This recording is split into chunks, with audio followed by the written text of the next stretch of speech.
Khadam secara harfiah artinya pelayan. Ya. Berdasarkan doa-doa yang kita lihat, itu ada doa wa khadim lana minal jinni bil iman.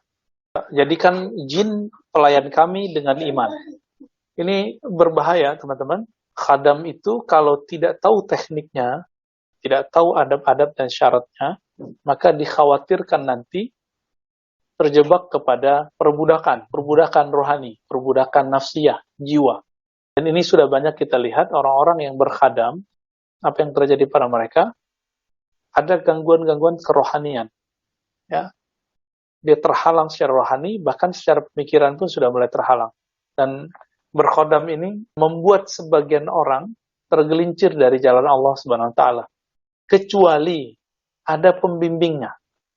Ada satu thariqah yang langka, namanya thariqah al-buniyah. Ya. Tapi thariqah itu tidak saya sarankan antum pelajari, karena itu thariqah yang mengeksplorasi khadam, nama-nama khadam, dan semuanya. Dan khadam itu jenis apa? Khadam itu jenisnya dari jin. Ya. Khadam itu jenisnya dari jin, dan ini sangat tidak dianjurkan. Ya. Jadi kita kalau baca doa ayat, itu kemungkinannya ada dua. Datang hamilul ayat, penjaga ayat, itu pasti malaikat. Atau datang kamuflasenya, itulah khadam. Nah, ini hati-hati di situ.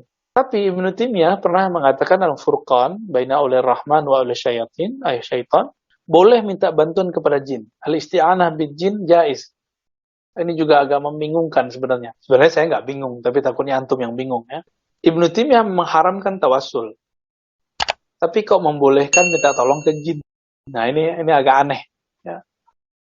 Nah, nantilah di lain waktu nanti kita bedah kitab Furqan baina ulir rahman wa ulir syayatin. Ayat syaitan ya. Insyaallah Pak Dwi nanti tolong ingetin saya. Di situ nanti ada tentang ruqyah, kritik terhadap tasawuf, ya, segala macam nanti ada di situ.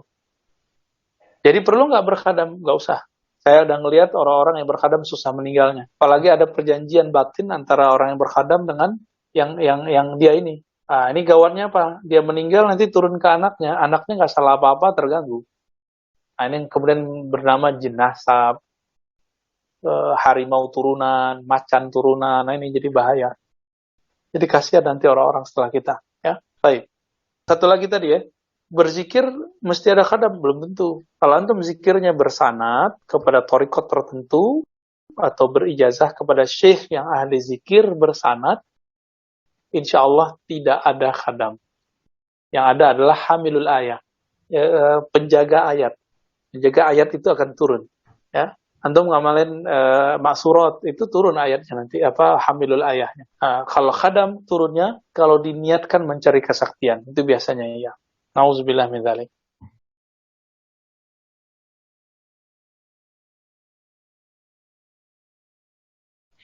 Pertanyaannya harus diluruskan ya.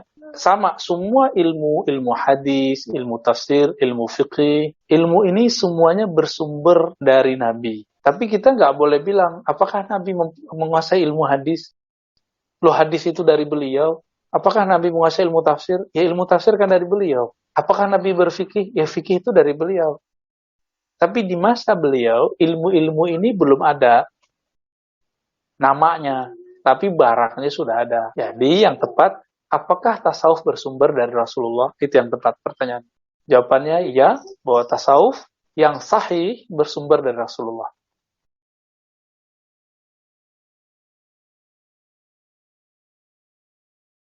Saya jelasin aja secara ringkas ya. Dia analogkan dengan badan yang sakit. Badan kalau sakit, bisakah menikmati makanan yang paling nikmat? Enggak. Padu ini sukanya rendang ya? Bukan ya, sop ya? Rendang, Sob. Oh, rendang ya. Kalau lagi sariawan, itu bisa menikmati rendang nggak? Nggak bisa. Maka kalau kolbu kita lagi sariawan, itu nggak bisa menikmati zikir. Harus diobatin dulu. Nah, obatnya zikir namanya taubat. Jadi, taubat itu, kalau selama ini kan kita kalau taubat, istighfar cuma dari dosa zahir. Coba mulai pagi ini, siang ini, kita berzikir, memperbaiki kolbu dulu. Jadi kita taubatkan dulu kolbunya. Kolbunya ada sifat apa aja nih? Sombong, nah itu dibenerin dulu. Pernah nggak terbersit merasa lebih mulia dari orang? Nah ini harus diistighfarkan. Pernahkah terbersit bahwa kita benci sama orang, kesal sama orang, iri sama orang, Dan yang paling parah adalah lalai kepada Allah. Nah, semua itu harus diistighfarkan. Inilah obatan untuk qalbi. Kalau sudah diistighfarkan, baru nanti dia bisa masuk ke ranah zikrullah. Baru dia bisa menikmati zikir. Jadi teman-teman, itu lebih kurang indikator kalau qalbu kita lagi sakit, dan lebih kurang itulah caranya. Wallahu ta'ala a'lam bishawab.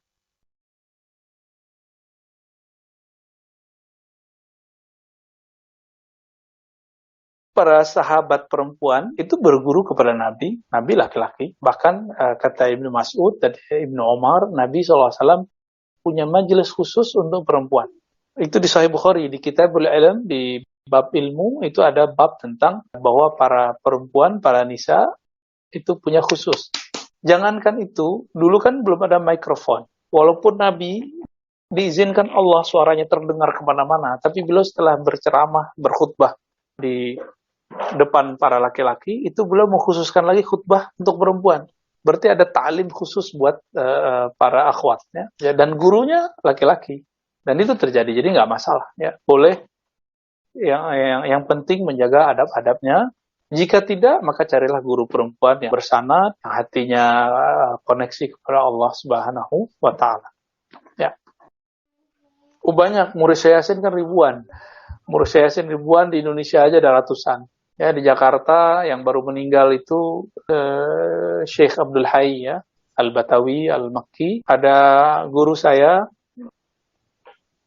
Kiai Ahmad Marwazi, di Kuningan. Ya. Kemudian juga banyak di Bandung ada. Di Bandung itu, siapa nama Kiai Nawawi kalau nggak salah ya. Di Bandung itu ada. Di Garut ada. Di setiap kota, di Pulau Jawa itu ada. Tinggal antum mau nyari aja. Kalau di Riau itu ada di kepulauan, ya, apa nama daerahnya, Banteng apa sih nama, saya lupa nama daerahnya. Di Jambi juga ada, di Pekanbaru itu juga ada, di Aceh ada, di Malaysia banyak, di Singapura ada, banyak deh, lengkap. Di Banjarmasin, di Martapura itu lebih banyak lagi. Sampai hari ini banyak. Di Lombok, kalau Lombok jalurnya nanti ke Solatia. Ya, masih tempat sekolahnya Syekh Yasin Al-Fadani. Jadi banyak tempat antum mau mencari sanad hari ini, tinggal mau mencari. Sekarang kan orang nggak mau nyari aja, nggak mau rihlah, ya, maunya ngezoom terus.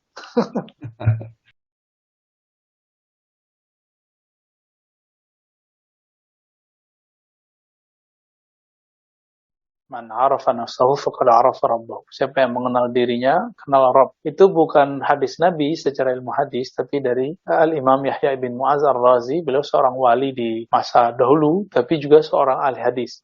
Kalam beliau terkenal, itu man arafa nafsahu, siapa yang kenal dirinya, kenal Rabbnya. Nah, belakangan oleh Imam Ibnu Qudamah Al-Maqdisi, beliau meringkas kitab Ibnul Jauzi dari ringkasan Ihya Ulumuddin.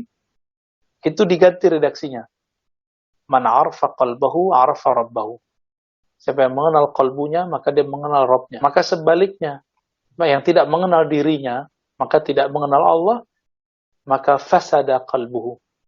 Maka rusaklah qalbunya. Jadi kalau di dalam qalbu ini nggak ada ma'rifat. Ma'rifat itu makanannya ruh kita. Kalau ruh kita nggak dikasih makan ini, maka dia kesepian, dia kurus, nanti rusaknya sampai ke kolbu, rusak sampai ke akal pikiran. Lebih kurang itu maksud dari kalam Syekh Muhammad Saleh, ya. Allah Ta'ala alam.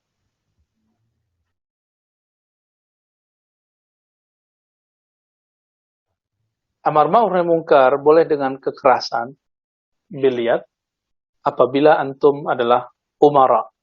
Kalau antum seorang umara, maka punya hak untuk menegakkan al-amar ma'ruf nahi munkar dengan cara yang keras, ya. Tapi Imamuna Abul Hasan Al-Asy'ari mengatakan, orang berubah dengan ilmu dan kesadaran itu lebih utama dan lebih permanen daripada orang berubah karena takut pedang dan ancaman. Inilah yang disebutkan dalam Al-Quran, wa'mur bil urf. Maka kamu mengajaklah ke manusia dengan urf, dengan sesuatu yang dia tahu bahwa itu baik. Jadi apabila kita sahibus sulta, kita pemimpin, maka kita boleh menggunakan itu, tapi dengan niat kemaslahatan, bukan niatnya madarrah. Ya. Jadi Imam Sya'rani itu memberikan rumusan. Amar ma'ruf nahi mungkar itu tidak boleh berniat ingin mencelakai orang yang mau kita ajak, tapi kita berniat ingin menyelamatkan dia. Nah, itu niatnya. Jika itu, maka antum boleh jika seorang pemimpin bersikap tegas. Ya. Tafadhal. Ya, wallahu a'lam.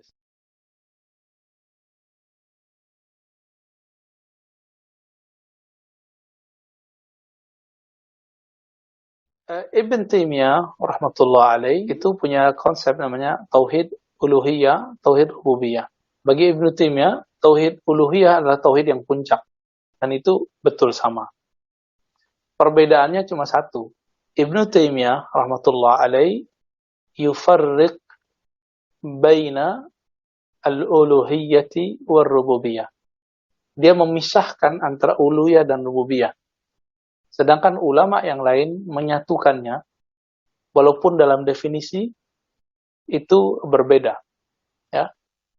Definisi Ibnu Taimiyah, tauhid uluhiyah itu tauhid penciptaan, tauhid uluhiyah itu tauhid penyembahan.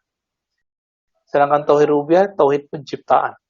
Adapun ulama yang lain juga sama, tapi ada yang lebih dalam. Tauhid uluhiyah itu adalah Allah memandang keesaan dirinya, sedangkan rububiyah adalah Allah dengan keesaannya memandang makhluknya. Maka di dalam Al-Quran tidak ada tuh kalimat ilahunallah ketika memuji orang beriman. Yang ada innallazina qalu rabbunallah tsumma istaqamu. Sesungguhnya orang yang mengatakan Rabb kami Allah lalu mereka istiqamah. Bukan ilahunallah, Rabbuna. Maka kalau berdoa pun Rabbana, Rabbi. Kenapa? Karena rububiyah bagi ulama-ulama selain Ibnu Taimiyah itu satu paket dengan penyembahan. Jadi tauhid uluhiyah rububiyah tidak boleh dipisah. Sedangkan Ibnu Taimiyah mengatakan orang yang bertauhid rububiyah itu bisa jadi tidak menyembah Allah. Dan Ibnu Taimiyah mengatakan inilah tauhidnya orang-orang musyrik. Maka muncullah istilah aneh dari Ibnu Taimiyah yaitu tauhidul musyrikin. Tauhid orang musyrik. Nah, ini istilah yang janggal dalam ilmu mantik. Kok digabung istilah tauhid dengan musyrik? Ya musyrik, tauhid ya tauhid. Kira-kira begitu ya. Wallahu a'lam bishawab.